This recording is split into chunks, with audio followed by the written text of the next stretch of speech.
Saludos hermanos y hermanas de batalla. En mi anterior vídeo os he comentado cómo Angron se ha sentido atraído hacia Malak Bael y ahora en este vídeo veremos cómo Angron va a destrozar todo Malak Bael, o mejor dicho, todo el sistema Malak. Así que poneos cómodos porque va a ser un vídeo muy sangriento. A medida que Angron penetraba aún más en la fortaleza de la luz y el impasse encarnizado arreciaban el vacío, la batalla por Malak Bael se sumía en la anarquía. Miles de millones de muertos en apenas unas horas. Ni siquiera la influencia del motor coral podía anular el poder de tamaña ofrenda a Khorne. El almirante Abcondis se mantuvo firme, anclado a su atril de mando mediante magnanclajes mientras su nave sufría violentas sacudidas. Era el ojo de una tormenta formada por oficiales y tecnosacerdotes. Informes estratégicos, avisos de control de daños, órdenes dadas a toda velocidad y plegarias al dios emperador. Abcondis intentaba mantener la perspectiva estratégica, por lo que confió la gestión del honor de Terra a sus subordinados. En el vacío profundo, el almirante Pell iba ganando contra los restos de la punta de lanza del Clarín Funesto. Mientras tanto, la batalla por Malak Bael se había fragmentado en tres frentes distintos. El exsanguinador seguía liderando una formidable fuerza traidora encima del polo norte del planeta. La batalla se había encarnizado tanto que ya se luchaba cuerpo a cuerpo, salvando las distancias, pues seguía siendo un combate entre naves. El crucero de ataque de los Caballeros Grises lideraba las fuerzas leales.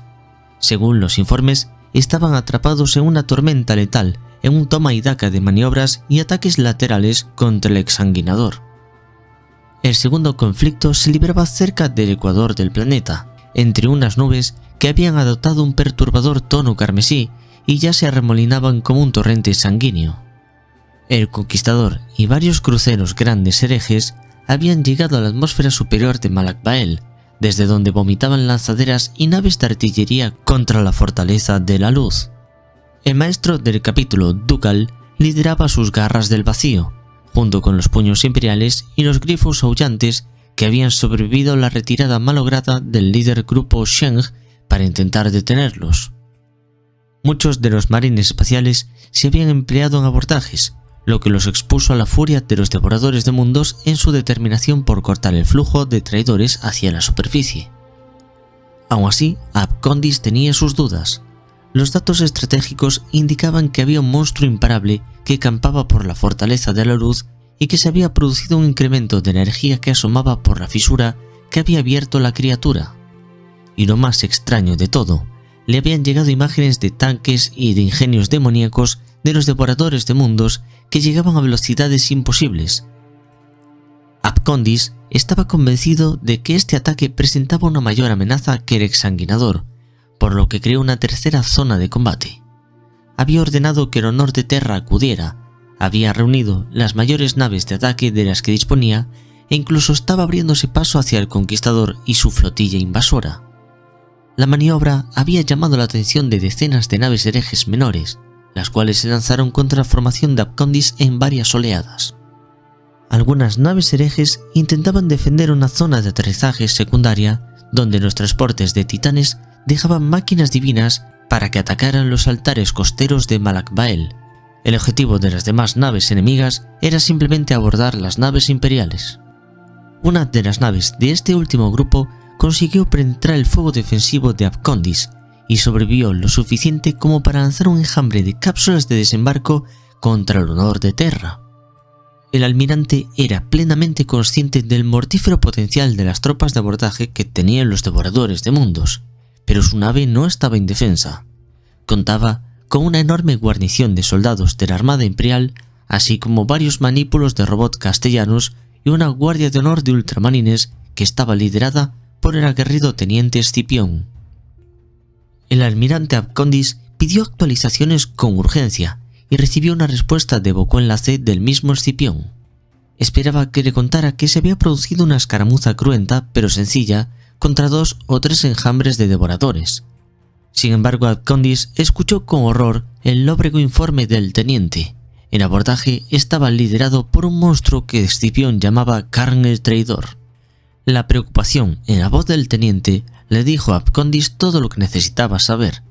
Parecía que Karn el traidor ya se había abierto camino a través de las cubiertas de artillería superiores de popa, y él y sus seguidores habían causado enormes bajas entre los defensores imperiales mientras ignoraban un ataque que debería haberlos aplastado. Escipión informó que la lujuria bélica de Karn era tal que éste incluso había matado a varios de sus propios guerreros, aunque aún así nada le había impedido aparecer como un huracán en uno de los altares turboelevadores y abrirse paso hacia el puente de mando. Escipión y sus hermanos de batalla se apresuraban por interceptar a los herejes. Su mensaje a Abcondis era escueto: si deseaba sobrevivir, debía abandonar la nave. Con la batalla arreciando, el corazón estigio se resentía y empezaba a dejar un rastro de llamas y restos. Desolado y con la flota funesta destruida, Apófare, Ken y los demás magísteres intentaron dilucidar cómo proceder a continuación. Ken seguía convencido de que Tzench los había enviado a Malak Bael para hacerse con su mágico botín. Creía que los tegeotomos debían esperar en las sombras hasta que la batalla hubiera terminado. Kraid estaba convencido de que debían huir. Era la única opción razonable, y aún tenían una arca del augurio con la que ejecutar la voluntad de Tzench. Lakshet, el oyente, había guardado silencio hasta entonces, y les dijo que una voz nauseabunda susurraba en los conductos y los pasadizos del arca, un murmullo de estática y de engranajes. Ken, aún con esperanza, preguntó si podría ser el murmullo de Tzench. Entonces el trío de los azotados sintió que el arca del augurio se estremecía y que el latido y el retumbo de los lejanos motores se alteraba. Perplejos, detectaron destellos de cobre y plata fluyendo por las paredes, techos e incluso los suelos. Kraid se agachó y tomó un delicado capullo florecido del suelo y lo observó con confusión. Por toda la nave, el corazón estigio, placas y cables se reparaban como si fueran de carne. Sistemas armamentísticos y dispositivos escudo que habían existido antes incluso de que los humanos cobraran vida, se empezaron a recomponer. Extraños focos fatuos de luz chisporroteaban trazando arcos a lo largo de pasadizos y se colaban entre monitores en gris. En el interior de la cavernosa cámara ritualística, el portal disforme del arca tomó vida. Sus energías empíricas se arremolinaban como una tormenta cautiva en respuesta a la llegada de un mal tan atemporal como imparable, el cual se erguía ahora justo encima de la espina del corazón estigio, asqueado con el estado que tenía la nave. Bastor el arquícife alzó su enorme martillo de bronce y le soltó un golpe a la quilla, tan fuerte que el navío dio media vuelta y se dirigió de nuevo hacia la batalla. Así es, mis hermanos y hermanas de batalla, no solo está Angron, sino también se une a esta batalla Bastor el arquícife. Las llamas de la guerra se extendían por la superficie de Malak Bael y arreciaban en el vacío. Las máquinas divinas de la Legio Carnivorum y la Legio Scarifactor merodeaban por las ciudades altas costeras a lo largo del mar de Sanghedeval. Las fuerzas de tierra de la flota Quartus lucharon como pudieron contra ellas. Los caballeros de la Casa Tirren atacaron a los titanes por los flancos y la retaguardia, mientras las hermanas de la Orden de Nuestra Señora Mártir y los regimientos de artillería de Krieg y Ulazu intentaban que su situación se centrara en la vanguardia. Estas eran tácticas arriesgadas y suponían un alto coste en vidas, pues las máquinas divinas mataban a miles de soldados leales por cada uno de ellos que caía, pero pudieron ralentizar el avance hereje. Alrededor de los pies de las máquinas divinas, los guerreros y los servidores del mecánico oscuro saqueaban tecnología imperial y secuestraban soldados y peregrinos para experimentar con ellos. Los pelotones de Grieg que habían sido sobrepasados hicieron todo cuanto pudieron para repeler a los tecnoherejes y en muchos casos perecieron hasta el último hombre. En el hemisferio sur de Malak Bael ardía una gran ciudad espacio-puerto llamada Timón Sagrado. Los regimientos del Astra Militarum que estaban allí estacionados habían recibido refuerzos de los hijos de Medusa y los puños imperiales, pero se enfrentaron a las hordas del Lord Invocatus, quien descendió desde los altos cielos teñidos en rojo con una lengua de fuego. Mientras los bombardeos orbitales se cebaban con la ciudad, las veloces puntas de lanza de Invocatus, formadas por tanques e ingenios demoníacos, arremetieron una y otra vez contra las líneas imperiales. Los hijos de Medusa intentaron atraerlos a combates acorazados y los devoradores de mundos, dejando un reguero de destrucción, se negaron a retroceder. Mientras tanto, los puños imperiales se atrincheraron en sus posiciones, cosa que se les da muy bien, y las huestes de Invocatus los superaron por el flanco y se lanzaron contra ellos en ataques aéreos. El suelo de las calles se tiñó de rojo, las cabezas decapitadas alfombraban el suelo. A medida que el combate se recrudecía, surgieron nuevas oleadas de lanzaderas herejes para aprovechar la cabeza de playa que se estaban expandiendo. El Sanctum del Dios Emperador Iluminado, los templos del monte Efnari, la biblioteca de los peregrinos estelares y todos y cada uno de los lugares sagrados se convirtieron en un campo de muerte cuando las tropas imperiales lucharon por repeler la sed de sangre de millones de fanáticos de Khorne. Los cráteres de explosiones se convirtieron en lagos de sangre donde surcaban los cadáveres de las víctimas. Las montañas de cabezas cercenadas ganaron tanta altura que superaron incluso a los edificios. El Señor de la Sangre recibió incontables plegarias de incontables voces desde el campo de batalla, y como respuesta, el cielo se cubrió de nubes rojas y negras y la tierra empezó a temblar y resquebrajarse. Ni siquiera el resplandor del motor coral podía disipar las tinieblas carmesíes que cubrían los campos de batalla, ni las entidades demoníacas que luchaban contra ellos. Todo se sumió en un frenesí asesino.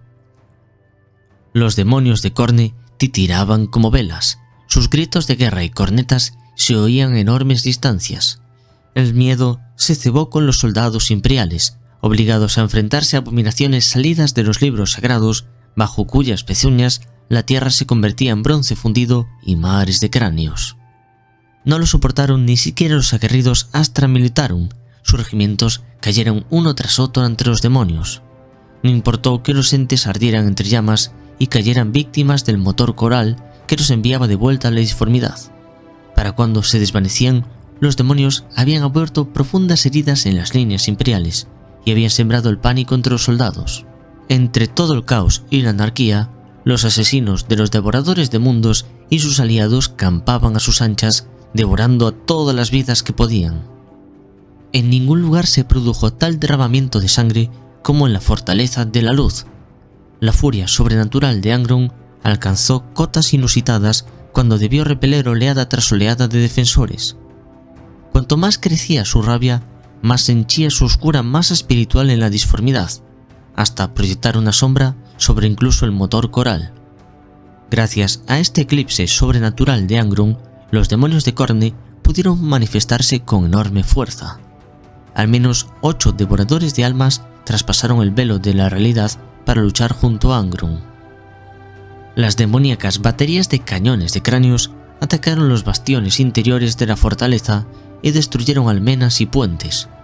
Miles de desangradores y aplastadores traspasaron las brechas y se enfrentaron a los ogretes que estaban dispuestos a toda prisa con enormes escudos de asedio. Los devoradores de mundos y sus aliados mortales entraron por donde antes alzaba la puerta principal de esta ciudadela, aullando gritos de guerra que encogieron el corazón de incluso el más valiente de los soldados. Entre las hordas y sus estandartes carmesí había señores de los cráneos que se lanzaron contra la fortaleza y abrieron nuevas brechas. Las cornetas de guerra retumbaban como truenos entre las torres de la Fortaleza de la Luz, mientras los artilleros imperiales lanzaban cortinas de fuego a los herejes desde todos los ángulos. La guerra se convirtió en un baño de sangre, en una matanza que solo tenía un objetivo: glorificar al caos y sobre todo al dios de la sangre Khorne. El bando imperial era consciente del rápido deterioro de la situación alrededor del motor coral. Abcondis se negó a abandonar su nave y dio orden a todas las fuerzas leales que pudieran abandonar la guerra que así lo hicieran y se redesplegaran para reforzar el faro psíquico. Los informes estratégicos indicaban que el almirante Akinand Pel llegaría pronto con refuerzos navales. Abcondis se arriesgó, con la esperanza de que así podría estabilizar la guerra en el vacío y ahuyentaría o incluso destruiría la nave Conquistador.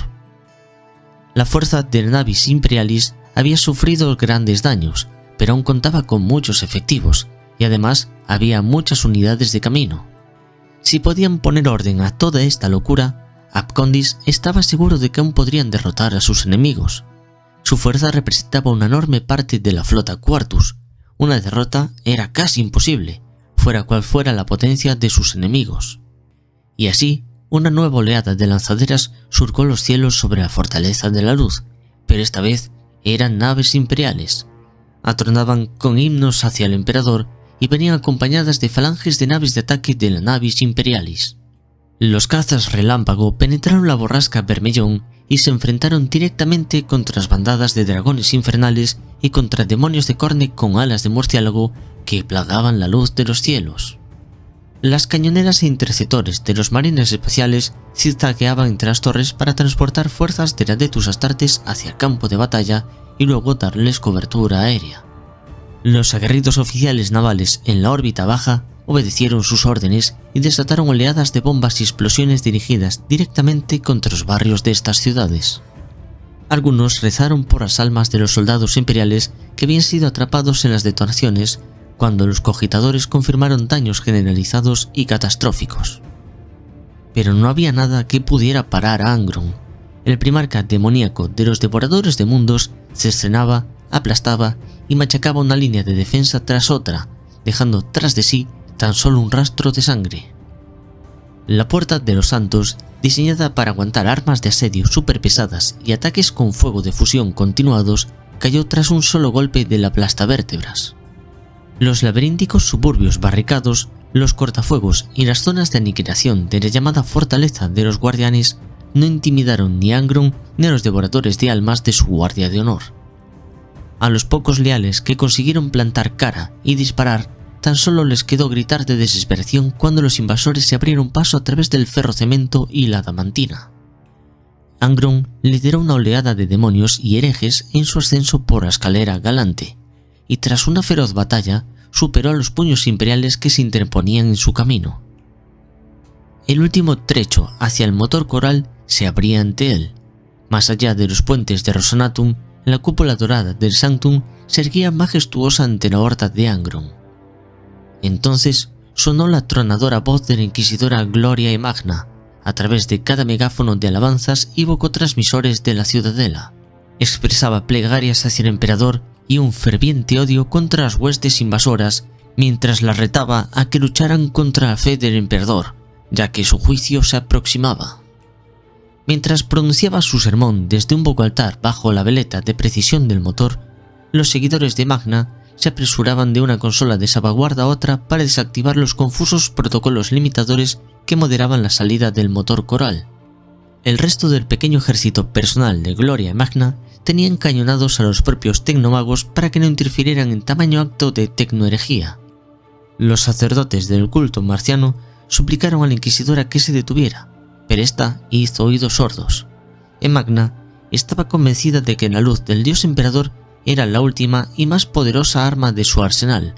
Había decretado que brillaría tanto como pudiese, aunque eso supusiese el fin de todos. Cuando desactivaron el último limitador de la fe imperial, el llanto de los psíquicos implantados alcanzó cotas de auténtica desesperación. Las auras psíquicas centellaban por todas las superficies del Sanctum a medida que olas de energía tomaban velocidad y el Resonatum se aceleraba hasta un punto álgido. Angron, que había alzado el vuelo por encima del enorme túnel toroide, bramó de dolor cuando la enorme energía de ola psíquica lo engulló. Con la piel abrasada cayó de bruces sobre el puente y los demonios de carne a su alrededor se desvanecieron en un instante. A la primera ráfaga de energía la siguieron otra y otra. Cada una desterraba más demonios hacia la disformidad, y al mismo tiempo el poder del motor coral creció hasta que los leales y los herejes pudieron escuchar los gritos de los psíquicos. Todo el sistema Malak, incluso a lo largo de los conductos astropáticos a cada sistema y subsector donde las fuerzas leales aprovechaban los poderes del motor coral, sufrieron del resplandor psíquico puro que desencadenó cefaleas, visiones, voces extrañas y la manifestación de extraños fenómenos. Sin embargo, y a pesar de todos los efectos secundarios inesperados, el fanático plan de la Dama Magna parecía funcionar contra los enemigos del caos. Los devoradores de mundos, desprovistos de repente de sus aliados demoníacos, perdieron fuelle. Los astartes herejes seguían lanzándose con mucha ferocidad desatada, pero los seguidores de su culto y sus aliados del Militarum Traitoris se amedrentaron al ver el destierro de los seres a quienes consideraban la sagrada encarnación del poder de Khorne. El fuego leal seguía acosándolos por todos lados, y los marines espaciales aprovecharon el cambio en la situación de inmediato y armaron contraataques devastadores. Los artilleros y guerreros, que hasta hacía tan solo unos instantes habían intentado repeler el ataque de las entidades infernales, se vieron libres de repente para desahogar su miedo y su rabia contra los aliados de los demonios. Los himnos al dios emperador se oían tan alto y claro que cuando los defensores empezaron a contraatacar, sus enemigos temieron que el emperador mismo hubiera aparecido en el campo de batalla. De todas las hordas demoníacas que habían liderado la carga de Khorne, tan solo Angron y los 8 devoradores de almas seguían en pie. Incluso aunque los atenazaba el dolor del faro psíquico, seguían avanzando hacia el motor coral como si intentaran andar hacia un vendaval intensísimo. Cuando las primeras oleadas de fuego imperial impactaron, 2 devoradores de almas cayeron hacia la disformidad entre gritos de furia. Ahora la rabia de Angron no tenía límites. El bombardeo incesante de energía hechicera pura le causaba un dolor tan agónico que jamás había vivido. En todos los milenios de tortura de Angron, matanzas, odio y dolor, jamás había vivido algo así. Los devoradores de almas avanzaban a zancadas e intentaban abrirse paso aleteando con furia. Les costaba mucho, sufrían, y no obstante, los rasgos bestiales de Angron se contorsionaron como una mueca similar a una sonrisa. Una sonrisa que, si bien no era felicidad, era algo parecido, una euforia asesina. Vivir un desafío así, destinar hasta el último átomo de rabia contra tal avalancha de brujería, era casi una catarsis y motivaba a Angron a luchar con mayor violencia que nunca. Trazó un arco con el aplastabértebras y hundió las fauces en el puente donde estaba, sirviéndose del mango de su arma para arrastrarse hacia el vendaval psíquico. Con cada nuevo paso, clavaba a Saminarius en el suelo y se aproximaba al motor coral con un rugido. De nuevo, lanzó sus armas contra el puente, una y otra vez, acumulando impulso a cada vez y acelerando hasta lanzarse a la carga, aunque tambaleando por el dolor. La melena le ardía y las alas se le desgarraban y desintegraban como pergaminos quemados, pero nada lo podía detener. Invocó a los devoradores de almas restantes que seguían tras él y siguió avanzando hacia el resplandor del faro psíquico con una determinación enloquecida, y por fin traspasó el gran arco tras el que yacía el sanctum del motor coral. Angron se asomó por cerca del punto más alto de la bóveda y tomó varios pasos decididos a lo largo de la grúa de hierro que llevaba la veleta de precisión. Pero entonces detonaron bajo sus pies los explosivos sagrados colocados por los seguidores de la Dama Magna. Angron, pillado por sorpresa, se precipitó al vacío junto con los restos de la explosión. Impactó contra el suelo del sanctum con tal golpe que había un cráter y se creó una bola de fuego que lo engulló. De las puertas laterales y las escalinatas de las catacumbas emergieron la fuerza de choque de los caballeros grises del hermano Grom, que aún seguían con vida. Junto con los vástagos tempestus del ejército privado de la Dama Magna, lanzaron ráfaga tras ráfaga de munición sagrada contra el primarca demoníaco. Mientras tanto, desde su posición en el bocoaltar cerca de la veleta de precisión, Magna añadía su voz amplificada a los rituales de destierro, a los que incluso se unieron las voces de los caballeros grises. Angron se levantó del cráter con un aullido de furia tan sonoro que muchos vástagos tempestus se desplomaron con las manos en la cabeza, pues se les habían reventado los ojos y los tímpanos. En respuesta, Grom aumentó la poca amplificación de su corjal y sus hermanos de batalla siguieron su ejemplo. Más de 60 caballeros grises cercaron a Angron. Algunos iban con armadura exterminador, otros llevaban siervo-armaduras, y todos disparaban contra el primarca de los devoradores de mundos con proyectiles y energías psíquicas. Angron bramó de rabia ante este ataque, pero acabó de rodillas tras las incesantes oleadas de furia psíquica, tanto del motor coral como de los caballeros grises que le atacaban. El cuerpo entero le empezó a parpadear, y la piel se le ennegreció, chisporroteando y expulsando nubes de ceniza. Ninguna entidad disforme había sido objeto jamás de tamaño ataque sobrenatural, ni siquiera la rabia implacable de Angron era capaz de detenerlo. El primer devorador de almas de la guardia personal de Angron que apareció en el Sanctum desplegó sus alas y se abalanzó contra los caballeros grises. Por suerte, los caballeros grises lo vieron aproximarse y le dispararon al momento. El fuego de sus cañones psíquicos lo mató, y en su caída impactó contra uno de los servoterrores con la fuerza de un caza de combate. 2 devoradores de almas más traspasaron los diáfanos arcos del Sanctum, y luego otros 2 más. Uno de ellos lanzó su látigo de fuego en una trayectoria imposible que alcanzó el Boco Altar y atrapó a la Dama Magna. Las plegarias de la Inquisidora se interrumpieron cuando el látigo la sacó entre llamas del Sanctum. La Dama Magna seguía gritando gritos de adjuración y disparando a bocajarro contra el devorador de almas con su pistola Volter, pero en respuesta el demonio la lanzó al aire e hizo un simple movimiento con su hacha. La cabeza de la pobre Inquisidora cayó a varios metros, con el rostro aún contorsionado en una mueca de furia fanática. Los devoradores de almas se alzaron contra los caballeros grises. Aunque estaban debilitados por el motor coral, cada uno de ellos seguía siendo un temible señor de la guerra de las regiones demoníacas de Corne, una amenaza que ni siquiera los caballeros grises se atrevían a ignorar. El hermano Grom ordenó a sus hermanos de batalla que hicieran retroceder a los devoradores de almas mientras él mismo avanzaba con sus paladines para derrotar al primarca Angron. Los demás caballeros grises se volvieron contra los devoradores de almas y la batalla se desató de una forma infernal. Angron, por fin libre de la furia completa de los caballeros grises, se levantó de nuevo. El cuerpo se le resquebrajaba y siseaba. La sangre que le brotaba apagó el fuego rodeándolo y las heridas en la piel se le sanaron. Empuñó a su aplastavértebras y se lanzó contra Grom y sus paladines. Una andanada de proyectiles Volter le cercenó varios trozos de carne, pero no fueron capaces de detener a Angron, el cual decapitó a varios paladines y después, aunque recibió varias heridas de las lanzas psíquicas, Angron siguió su camino aplastándolos a todos. Grom, sin dejar de cantar ritos de destierro, intervino y blandó su martillo demoníaco Némesis. El primer golpe impactó en toda la quijada del primarca, el cual se tambaleó. El reverso le dio en la sien y empezó a sangrar y le dobló la cabeza. Grom, presintiendo que la victoria estaba cerca, le golpeó una tercera vez. Veloz como el rayo, Angron dejó que Stanarius cayera y se lanzase contra el arma del caballero gris. Se la partió en 1000 pedazos y de paso, en un chirrido metálico siguió su trayectoria hacia abajo, haciendo honor a su nombre y bañándose en la sangre del capitán hermano. Angron lanzó hacia un lado el cadáver mutilado del hermano capitán Grom y prefirió un grito de ira y dolor al mismo tiempo que el motor coral emitía su último impulso más potente. Angron no podía ver nada más que el resplandor devastador del faro psíquico.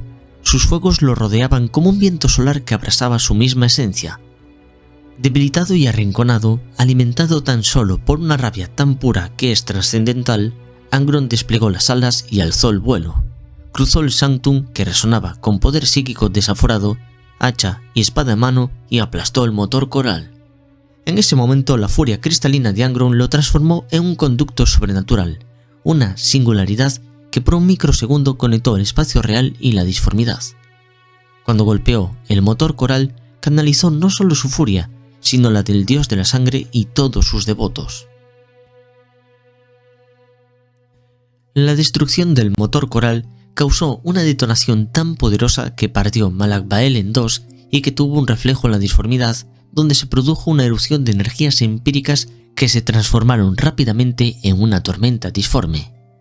Fragmentos del planeta del tamaño de montañas salieron flotando por el vacío, y miles de millones de vidas se perdieron. Con la extinción del motor coral, la guerra en Malak Bael tuvo un final repentino. Las fuerzas terrestres que no murieron en la primera explosión estaban atrapadas en un mundo en descomposición entre erupciones de magma, seísmos violentos y la desaparición súbita de la atmósfera de Malak Bael y sus polos magnéticos. Se llevaron a cabo con éxito unas pocas evacuaciones, la mayoría gracias a los marines espaciales que se enfrentaron con valentía a los cielos en llamas para rescatar a sus camaradas de las garras de la muerte.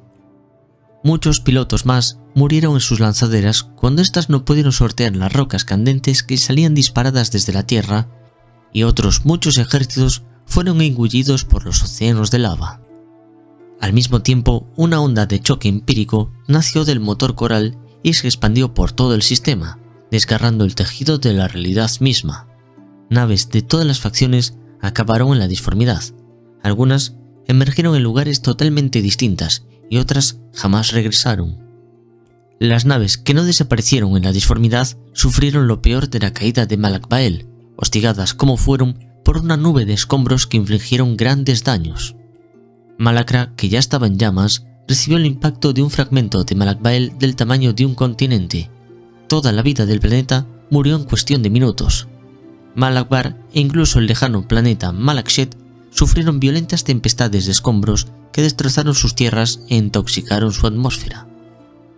El mismo almirante Akiran Pelt y sus naves supervivientes, que avanzaban a toda máquina para asistir a Malak Bael, sufrieron la explosión de lleno, la cual causó incontables bajas entre sus tropas. El tremendo derramamiento de sangre del sistema Malak había sido un sacrificio hacia Khorne y Angron la espada ejecutora, mientras que las energías del motor coral eran el miedo por el que fluía su poder. Los atrapados en el sistema Malak fueron los primeros en sentir la maldición del caos. De un momento a otro, los combatientes mortales pasaron a intentar rescatar a sus compañeros, evitar la caída de Malak Bael o luchar contra los herejes para quedarse quietos en un trauma, temblando y jadeando con los ojos llenos de sangre y las venas henchidas como cuerdas. Uno tras otro, los malditos echaron la cabeza hacia atrás y aullaron con rabia antes de lanzarse contra los seres vivos más próximos. Todos y cada uno de ellos se convirtieron en enemigos de sus amigos. Ya no hablaban, excepto para gritar alabanzas al dios de la sangre Khorne. Algunos de estos enloquecieron y con la pistola en mano apuntaron a quienes les rodeaban o activaron las poderosas armas de los ingenios de guerra que tripulaban. Otros, aún más enloquecidos, dejaron de lado su arsenal y atacaron a sus víctimas con los puños y los dientes. Los pilotos de evacuación gritaban con furia y se lanzaban en picado contra aquellos que se suponía que debían rescatar, al mismo tiempo que los evacuados peleaban entre ellos sumidos en un frenesí asesino. Las naves imperiales a la fuga flaquearon cuando sus tripulaciones enloquecidas empezaron a luchar los unos contra los otros o disparaban las armas de sus naves contra lo que tuvieran delante, fueran aliados o enemigos.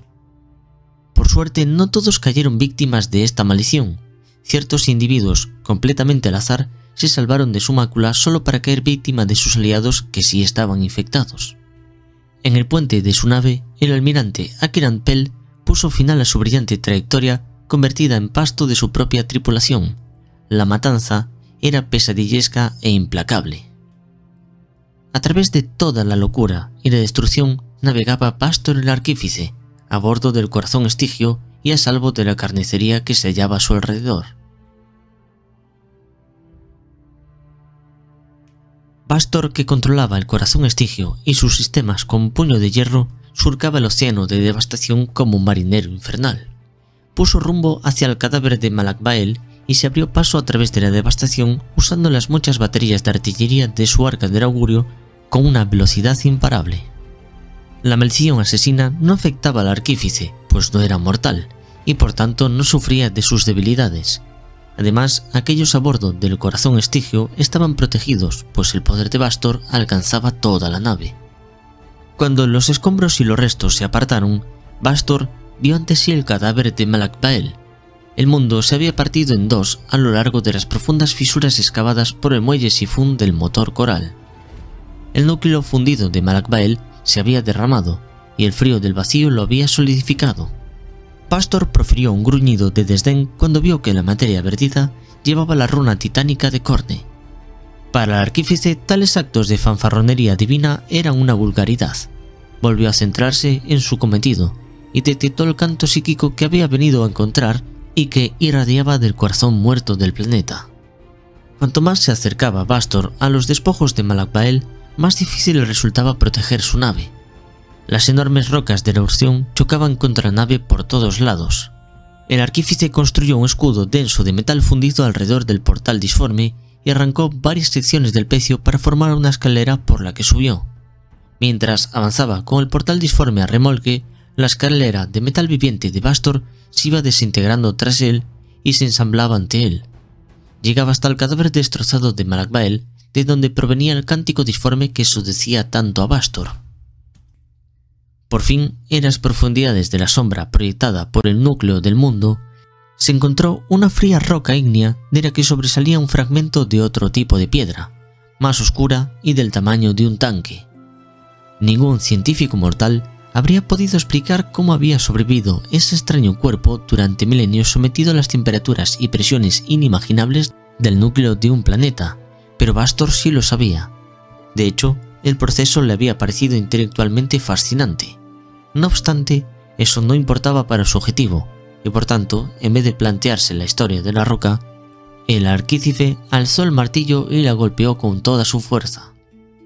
El impacto provocó una onda de energía e hizo saltar por los aires la roca, que impactó contra el portal disforme de Bastor. Las explosiones que lo sucedieron previnieron a Bastor de que no sobreviviría mucho tiempo ahí. El arquícife alargó una de sus garras y tomó la oscura masa de roca. Dentro se oía el cántico que le había llamado durante tanto tiempo. Y entonces supo que ese sería el núcleo de todo su diseño. Con un cuidado reverencial, Bastor empujó la densa masa y la guió a través del precario portal disforme de la nave. Miró a su alrededor una última vez, pues era un obrero orgulloso de su labor.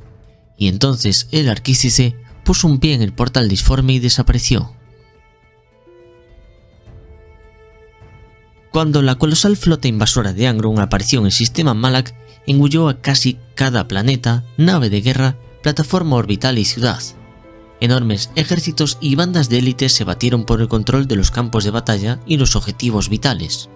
Poderosos campeones, tanto del Imperium como de Khorne, libraron violentos duelos, y mientras tanto, las llamas de la guerra alcanzaron su punto álgido.